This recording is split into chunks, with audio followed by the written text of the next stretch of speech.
When we reflect on World War I and World War II, we may struggle to fully grasp why these wars occurred or whether we truly gained freedom by losing our fathers, brothers, uncles, and sons. However, one thing is clear. Those who fought believed they were protecting our freedom. Regardless of how we analyze these wars or the ideological motivations behind them, the loss of life cannot be measured solely by the reasons for the conflict. The reality is that many men and women sacrificed their lives for something they believe was greater than themselves, our freedom. In Canada, we honor veterans on Remembrance Day, focusing on our soldiers. However, it is important to remember that these wars affected the entire world, involving countries from every continent and people of all backgrounds.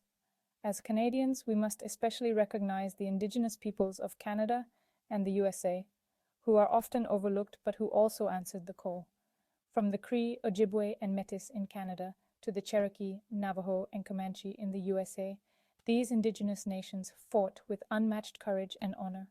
We must also remember the soldiers and contributors from countries such as Algeria, Morocco, Tunisia, Senegal, South Africa, Brazil, China, Azerbaijan, Kazakhstan, Turkmenistan, and the list goes on.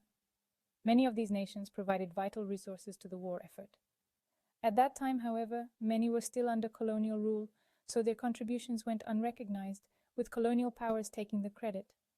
For instance, France received much of the recognition for the efforts of soldiers from Algeria, Morocco, Tunisia, and Egypt.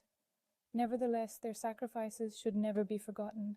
No matter their nationality or background, these men and women fought together for freedom. We owe them our deepest respect and gratitude, lest we forget.